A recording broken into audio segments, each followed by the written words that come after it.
आज मैं आप लोग से डिस्कस करूंगा रिटायरमेंट एंड रिटायरमेंट में मैं सारे सेक्शन को टच करूंगा एक क्वेश्चंस में। ठीक है, क्या क्या? New ratio, gaining ratio calculation, goodwill calculation, accumulated profit calculation, reserve calculation, etc. और इसको बड़े आसानी से ये वीडियो ये सारे टॉपिक को इजीली कवर करेगा। Thank you. Now look at that. मैंने जो क्वेश्चन दिया है ना, उस क्वेश्चंस को देखो। पहला सेक्शन मैं डिस्कस कर रहा हूं गेनिंग रेशियो। यहां पे देखो ओल्ड रेशियो था 5:3:2। सी रिटायर हुआ तो सी का शेयर हो गया कितना? 2/10। नाउ न्यू रेशियो क्वेश्चन में दिया हुआ है 6:4 ऑफ ए एंड बी। अब मैंने क्या किया? Find gaining ratio. Gaining ratio का फॉर्मूला यूज किया है new ratio minus old ratio. अब ए का मैंने न्यू रेशियो लिया है 6/10 यहां पे, माइनस ओल्ड रेशियो ए का 5/10 यहां से आ गया 1/10। नाउ अगेन बी का मैंने न्यू रेशियो लिया है 4/10 from here and old ratio लिया है 3/10 from here and the answer is 1/10। So gaining ratio of A and B is 1/10. 1/10 is equal to 1:1. Thank you. Okay, now come to the topic second calculation. Goodwill का calculation. अब देखो इन goodwill calculation, ठीक है, C retire किया है और बोला है गुडविल कैसे निकालना है? एवरेज प्रॉफिट बेसिस पे है। तो यहां पे एवरेज प्रॉफिट पहले फाइंड आउट कर लेंगे। सारे प्रॉफिट को ऐड कर लिया और लॉस को माइनस कर लिया और 5 से डिवाइड कर दिया। 5 ईयर्स प्रॉफिट दिया हुआ था तो मेरा एवरेज प्रॉफिट आ गया 20,000। अब इस 20,000 में मुझे गुडविल निकाल लेना है, फर्म गुडविल। फर्म गुडविल का फॉर्मूला है average profit into number of year purchase. तो यहां 2 इयर्स ऑफ परचेज दिया हुआ था तो फर्म गुडविल कितना हो गया? 20,000 average profit into 2 years of purchase is equal to 40,000। 40,000 जो आया वो फर्म गुडविल आया। एंड अब फर्म गुडविल में जो पार्टनर रिटायर कर रहा है उसका share, now C share of goodwill is equal to 40,000 into 2/10। 40,000 into C का शेयर 2/10 कितना आ गया? C share of goodwill 8,000। अब इस 8,000 को क्या करना है? Now 8,000 will be distributed in gaining ratio between gaining partner. तो गेनिंग पार्टनर का शेयर हम लोग ऑलरेडी निकाल चुके थे। फर्स्ट स्टेप में 1:1 था। अब देखो मैं एंट्री कर रहा हूं। पहला गेनिंग पार्टनर्स अकाउंट डेबिटेड यानी A's capital account debit, B's capital account debit to retiring partner C's capital account. C जो रिटायर किया उसका शेयर ऑफ गुडविल 8,000 आया था, लिख दिया मैंने।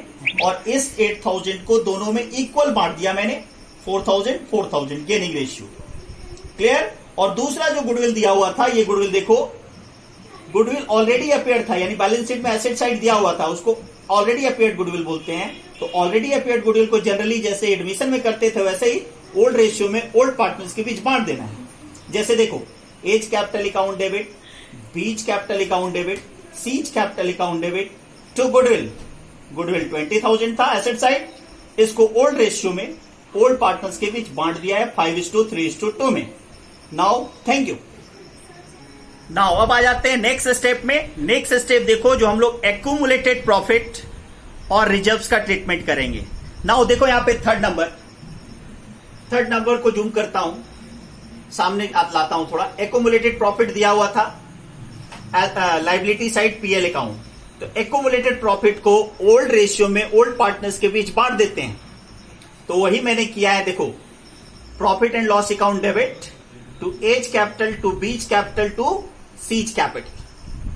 ठीक है, इस एक्यूमुलेटेड प्रॉफिट को ओल्ड पार्टनर्स के बीच ओल्ड रेशियो में बांट दिए, जैसे एडमिशन में होता था सेम वैसे ही करना है। उसी तरह WCR, नेक्स्ट आ जाओ, वर्कमैन कॉम्पनसेशन वाला रिजर्व वाला कैलकुलेशन। क्या किया है मैंने? Workman compensation reserve account debit किया है, जैसे एडमिशन में करते थे वैसे सेम करना है। Workman compensation reserve account debit जो लायबिलिटी साइड दिया हुआ है 40,000 to provision for workman compensation reserve account. Provision for workman compensation reserve हो गया जितना क्लेम आया, तो क्लेम कितना आया? 30,000। तो कितना बच गया? 10,000। तो उस 10,000 को ओल्ड पार्टनर्स के बीच ओल्ड रेशियो में बांट देंगे। तो देखो मैंने किया है to A's capital, to B's capital, to C's capital. 10,000 जो बचा था उसको बांट दिया ओल्ड रेशियो में, 5,000, 3,000 एंड 2,000। ये हो गया WCR का। एंड IFR का कैलकुलेशन देखो, सेम पहले मैंने वही एंट्री किया है। IFR अकाउंट डेबिट जो लाइबिलिटी साइड दिया हुआ था, टू प्रोविजन फॉर IFR। देखा मैंने कि market value of the investment ज्यादा डाउन हो गया, 30,000 डाउन हो गया है, तो वो हो गया प्रोविजन फॉर IFR। तो देख रहा हूं डेबिट साइड शॉर्ट हो रहा है, तो डेबिट साइड जितना शॉर्ट होगा वो रिवैल्यूएशन में जाएगा, तो रिवैल्यूएशन अकाउंट डेबिट कर दिया मैंने 10,000। क्लियर। अब इस रिवैल्यूएशन को हम लोग को बांट देना है लॉस को किसमें, ओल्ड पार्टनर्स में, ओल्ड रेशियो में। देखो मैंने किया है A's capital account debit, B's capital account debit, to C's capital account, C's capital account debit to revaluation account. 10,000 जो था रिवैल्यूएशन यहां से आया था, उसको ओल्ड रेशियो में ओल्ड पार्टनर्स के बीच बांट दिया, तो ये हो गया IFR का कैलकुलेशन। और ये वीडियो मैंने पहले डाल चुका है, मैं पहले डाल चुका हूं, आप उसको फॉलो करो, ज्यादा बेटर होगा। Thank you. Now this is the whole calculation, look at here, this is the whole calculation, this is the whole calculation and it is very easy for you. Thank you.